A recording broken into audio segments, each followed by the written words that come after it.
Si Michael Maurilio o alias Rene.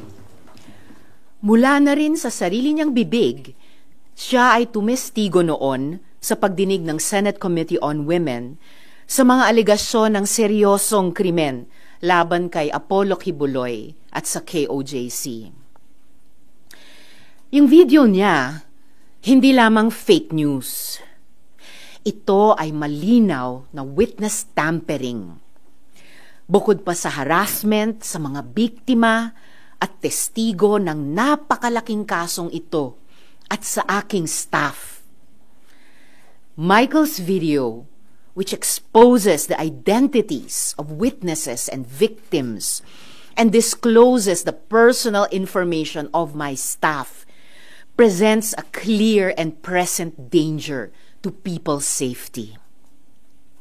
The witnesses and the victims who told the nation about the abuses and crimes, the charges now being faced by Kibuloy and the KOJC, now feel even more threatened after their names were revealed. Some of my staff have also had to exercise extra precaution for themselves and their families. Make no mistake, this isn't just an attack on my office. This is an attack on truth-telling. Kaya hindi natin hahayaan na takutin nila ang mga witnesses at sindakin nila ang Senado. Kaya sa mga nasa likod ng video na ito, you have crossed a line. Sobra na kayo. Dahil doon, I have consulted with my legal team, and on Wednesday, we will file a complaint before the NBI and seek their assistance in investigating the people responsible for this video and those systematically circulating it in their disinformation networks. This is only step one, and we will take further decisive action, including the filing of criminal complaints. Para sa mga testigo at biktima at para sa Senado, maniningil kami ng hustisya. Now, last week, I promised na ilalabas namin ang mga ebidensya na patunay na nagsisinungaling siya. Si Michael ang paulit-ulit na lumapit sa aking opisina. Hindi siya tinakot, hindi siya pinilit. Siya ang naghabol sa amin para magpahayag ng kanyang panig. Narito ang mga resibo. Noong December 14, 2023, he emailed my office. Sabi niya, quote, "Dati rin po akong worker ni Pastor Kibuloy. Tumiwalag dahil sa pang-aabuso at pananakit. Ngayon lang nagkaroon ng lakas ng loob dahil na rin sa takot. Baka ipapatay ako." Close quote. Taliwas yan sa sinasabi niyang nakumbinsi daw siya na tumestigo para mabayaran. Because we take some time to vet emails, nung pakiramdam niya ay hindi siya pinapansin, he messaged us 2 more times. Noong December 15, 2023 at January 28, 2024. Nasaan dyan ang pinilit? Muli, siya ang una at paulit-ulit na lumapit. He freely and voluntarily offered his testimony and assistance. Pangalawa, inutusan daw si Michael na idamay at idagdag sa testimonya niya si dating Pangulong Duterte at VP Sara Duterte. Kalimutan na ata ni Michael na sa pinakaunang salaysay na siya mismo ang gumawa at nagbigay sa aking opisina, andoon na ang pangalan ng mga Duterte. Sinulat niya, quote, "Minsan po nagvi-visit doon si former Pres Duterte at VP Sara Duterte," close quote. Siya ang nagbigay at nagsulat niyan. Again, walang pumilit. Siya ang nagkusang loob. No one paid him. No one coerced him. I cannot stress this enough. In fact, on February 7, 2024, he was the one who asked us for money.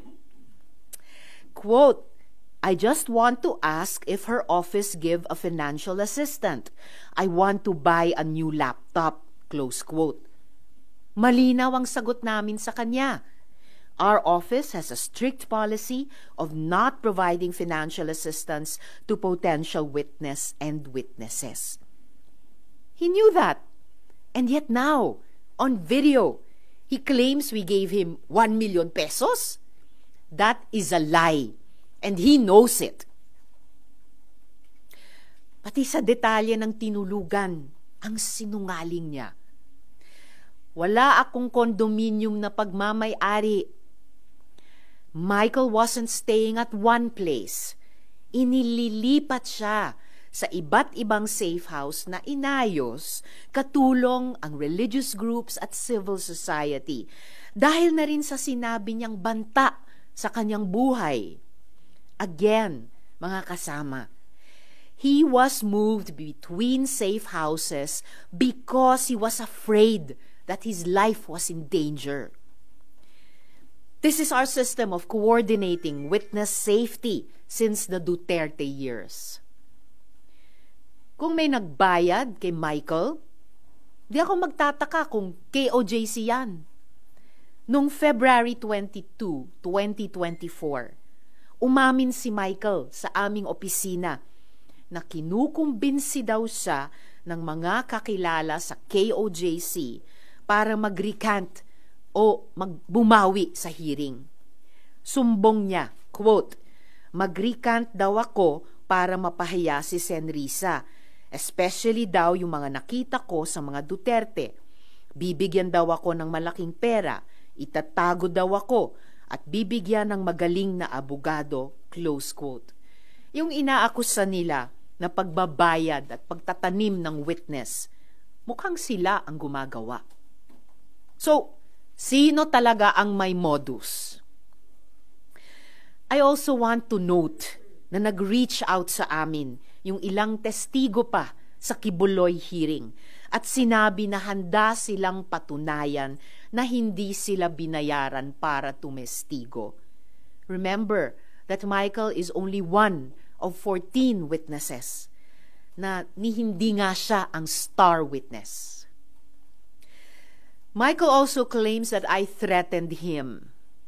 Yet, on June 22 and 23, 2025, just this month, just last week, Michael was the one frantically messaging my staff.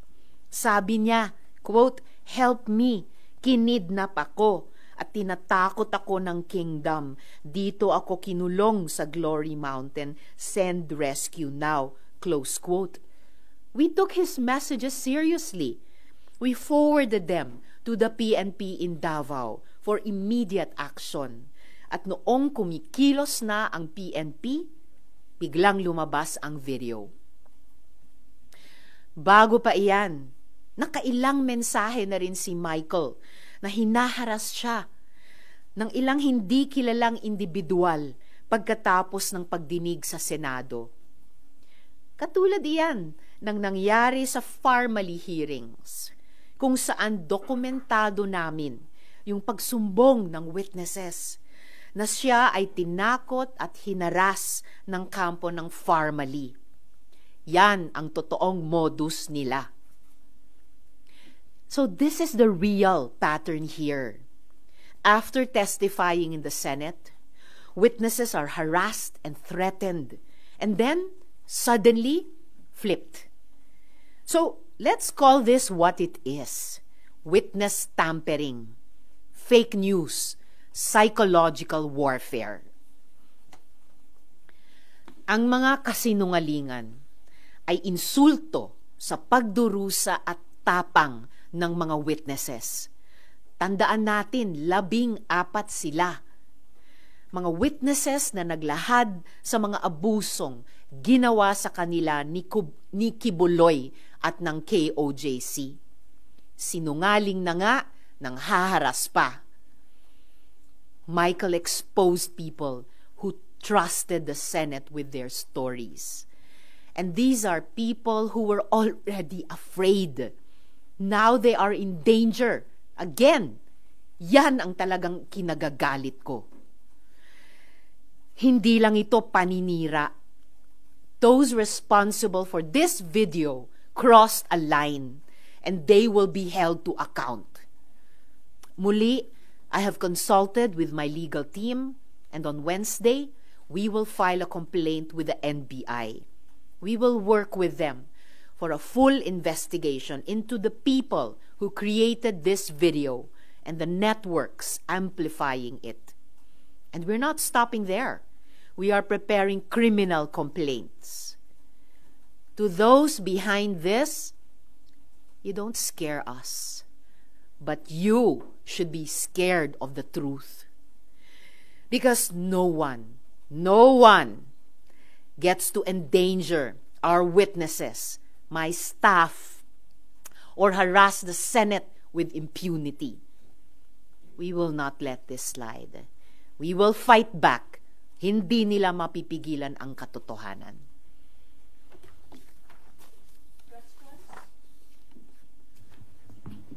Any questions from the Senate media? Yes, sir. Ma'am, are you saying na yung si Michael po now is pwede siyang biktima dito na ginagamit siya? Posibleng biktima rin si Michael, posibleng ginagamit siya. Pero kasabay ng pagdasal ko para sa kanyang kaligtasan, kung tulad ng takot niya, siya ay kikidnapin, kahit pinagdarasal ko ang kanyang paglaya at kaligtasan, kailangan managot din siya sa kanyang pagsisinungaling ngayon. And ma'am, meron po rin bang feedback yung PNP about ano po yung sitwasyon niya ngayon? Basta ang latest na alam kong ginagawa ng PNP noon ay kumikilos din sila agad dun sa finoward naming mga messages ni Michael noon lamang, June 22 at 23. Pero habang sila ay kumikilos na noon tungkol sa kanyang cry for help, yung kanyang hiling na ma-rescue siya, biglang lumabas na itong video na ito. Thank you. Next. Next, si Victoria. Sen Ann po from Brigada. Ma'am, after lumabas yung issue about kay alias Rene, si Attorney Roque said that ang dami niya raw pong imbento and he even encourages the public po na magsampa ng ethics complaint against you para mapatalsik sa Senado. Any comment po regarding this? Bukas sa kahit sinong mamamayan na mag-file ng ethics complaint. Pero parang si Harry Roque ang maraming sinasabi. Umuwi muna siya. Humarap muna siya dito sa Senado. Haharapin ko siya kahit saan. Pero ngayon, bitawan na niya yung buhay pugante niya. Sen, after nung call ni Sen Roque, may ilang netizen na sabi nila, baka raw kayo pinupuntirya kasi baka daw natitreten for you kasi baka daw tumakbo kayo for 2028 elections. Sa tingin niyo po ba, may possibility po ba na may ganung angle kaya pinupuntirya po kayo? Anything is possible, pero para sa akin, saka na yung ganyang mga usapin na iyan, tututok muna ako dito sa mahalagang isyong ito na may kinalaman sa trabaho ko sa Senado. Kasama na po, syempre, yung pagiging Senator Judge sa isa pang importanteng proseso. Thank you po, Sen. Victoria Tulad. Hi, ma'am. Ma'am, may specific cases na kayo in mind against Michael or the people who might be behind this? At yung kay OJC ba part of yung mga taong sasampahan nyo ng kaso? Finalize po namin ang mga kasong ihahain namin simula sa Miyerkules sa NBI, kung sino ang mga tao at grupo na papangalanan ko na doon. And we will give you the final details before or on the day that we will file that complaint. At kasunod po niyan, gaya ng nabanggit ko kanina, naghahanda na rin po kami ng mga criminal complaints. Raymond de Baas, DCRH. How does it feel? Ako personally, nakita ko yung video because it was shared by one of your colleagues. How does it feel na ganun yung nangyayari na you are on opposing political, naintindihan naman natin yung politika ninyo dito, but it is talking about the credibility of the Senate, and yet one of your colleagues is also sharing. Kunyari may tanong kung totoo yung nilalaman ng video, pero the mere fact na it is being shared publicly doon sa kanyang personal social media account, hindi ba ito nakasisira dito sa mismong institusyon ninyo? Para sa akin, kaming mga senador, dapat nag-share kami ng katotohanan. Dapat hindi kami nag-share ng fake news. O tulad ng mga AI-generated video, dapat hindi kami nagpapadala o lalong hindi kami mismo ang nag-share ng anumang fake news. Okay. Thank you po, Ma'am Gonzales. Ma'am, dun po sa mga balak ninyong kasuhan on Wednesday, can you share kung meron po bang malaking personalidad? Will there be any politicians or political group? Kahit po in general lang. Well, truly, pina-finalize pa namin yung kasong ihahain sa Miyerkules plus yung mga kasunod na criminal complaints. Kung merong mang malalaking tao o malalaking grupo, basta't di tulad ng mga nag-imbento nitong video na ito, halimbawa, meron kami ng lahat ng mga resibo para pagbasihan ang anumang mga kasong ihahain ko. Okay, next po. Robert Mano. Good morning, ma'am. With the recent incident, ma'am, nakikita nyo ba na hihina yung isinagawa niyong investigation because sa pag-recant niya, magpapahina because baka sabihin na, hindi, mahina naman palang kumuha ng mga testigo at nagbabayad pala kayo ng testigo? Pinabubulaanan namin at kayang pabulaanan hanggang sa huling araw ng 19th at 20th Congresses yung mga akusasyon nila gaya ng nakita nyo sa mga resibo. Definitely the contrary ang epekto nitong mga ginagawa nilang fake news. Sa pakiramdam ko po, lalo lang lumalakas yung findings at recommendations ng aming investigasyon laban kay Apollo Kibuloy at sa KOJC. At muli, hindi lamang si Michael ang testigo. Maalala po natin, 14 sila, ni hindi siya ang star witness. At yung iba sa 13 pang witness na yon ay nag-reach out na sa opisina ko para sabihing handa nilang patunayan. Sabihin muli na sila'y nagtestigo ng malaya at hindi sila binayaran. At sisiguraduhin ko rin na yung committee report, draft committee report namin dito sa investigasyon laban kina Kibuloy at sa KOJC, na muli, salamat kay Sen. Rafi, siya ang unang pumirma niyan. Gagawin po namin ang lahat ng tamang paraan, maging bahagi pa rin ito ng record ng 20th Congress. Dahil walang fake video or ano pa mang magagawa sila na pwedeng takpan yung katotohanang nakapaloob dyan sa committee report na iyan ng aming investigasyon. Thank you. Meron pa po sa Kibuloy issue. Sana lang. Sige, Ma'am, sinong tingin niyo nasa likod ni Michael Mauricio para gawin niya to at bumaliktad siya? Yun yung aming gustong i-establish. Sinabi for one ni Attorney Torreon na hindi daw sila. So, sino hanggang ngayon? Wala pang nagkiklaim ng authorship nitong magaling na video nila ng panay fake news naman.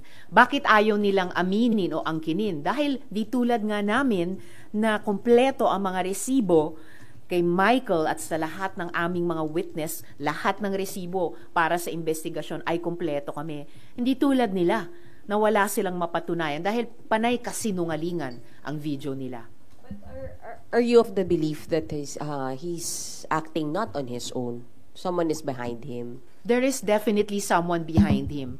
Kung acting on his own siya o hindi siya acting on his own, hindi pa natin masisigurado 100% dahil contradictory yung mga messages niya sa opisina ko hanggang sa 1 week ago, June 23, at yung mga sinasabi niya ngayon sa video at yung sinabi din niya under oath sa hearing nung laban kay Kibuloy at sa KOJC. Ma'am, sorry, isa na lang. Yung pong paghingi niya ng tulong sa inyo, malinaw na po ba na na-release na siya from being kidnapped? That was right before na biglang lumabas itong video na ito. Nag-message siya prior to June 2025 na takot dahil may nanghaharas sa kanya. Nag-message siya prior 2025 na nililigawan siya, inaalukan siya ng bayad, ng malakas na abogado.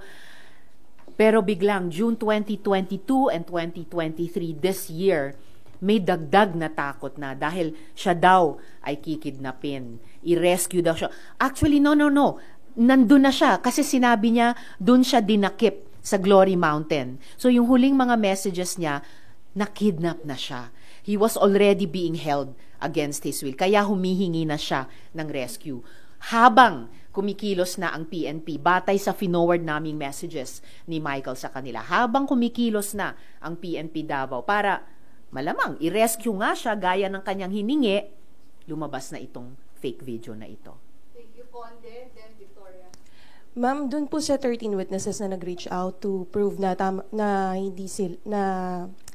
kaya nilang patunayan yung sinabi ni alias Rene, meron din po bang from KOJC na nagko-convince sa kanila na bumaliktad, i-recant yung kanilang testimony, and ano po yung ginagawa ng ating office para hindi sila bumaliktad?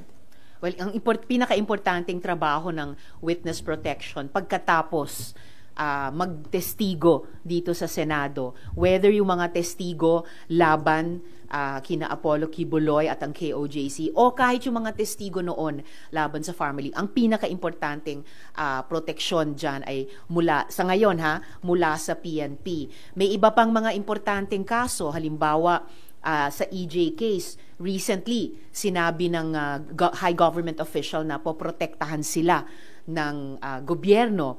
Very good development yon para sa mga witnesses. Hindi ko pa, wala pa kaming feedback ngayon kung yung iba sa 13 pang witnesses laban kay Kibuloy at sa KOJC ay hinaharas din or tinatakot din sa ngayon. Pero yan ay lumalabas na common experiences ng mga witnesses pagkatapos tumestigo dito sa Senado. Kaya importanteng gawin ng gobyerno, lalo na ng executive, pagkatapos ng isang legislative investigation, ang proteksyon sa kanila. And important clarification, nag-reach out yung ilan sa mga 13 pang witnesses namin, hindi para patunayan yung sinasabi ni Michael dito sa fake video na to, para sabihin muli na nagtestigo kami ng malaya at hindi kami binayaran. Pabubulaanan yan yung sinasabi ni Michael dito sa video. Okay, last po on Kibuloy. Ma'am, hanggang kailan lang po under your protection si Michael? Kasi di ba na-kidnap? So ibig sabihin wala na siya under your custody? Hanggang kailan ba? Pag adjourned na yung investigasyon, natatapos na rin yung importanteng trabaho ng Senate OSAA na sinesecure sila dito sa premises ng Senate. Hindi ko maubos pasalamatan yung mga civil society at church partners na sa mahabang panahon na iyon ng investigasyon ay tumulong nga sa simpleng sistema namin ng witness protection, pati sa usapin ng pagsiguro hanggat sa kaya na sila ay ligtas sa mga harassment na iyan, sa mga banta na iyan, at sa mga alok na iyan mula sa KOJC. Pero nung June 2022 at 2023, malinaw sa mga mensahe ni Michael na paghingi ng rescue na nakidnap na siya, and he was already being held dun sa Glory Mountain. So, ang theory namin sa ngayon is that up till the last moment, he was with yung mga church leaders na kasama sa mga partners namin na nagliligtas sa kanya pagkatapos ng Senate investigation, tapos umalis siya dun sa company ng mga church leaders. So sometime between then and yung mga messages niya sa amin noong June 22 at 23, 2025 ay nakidnap na siya.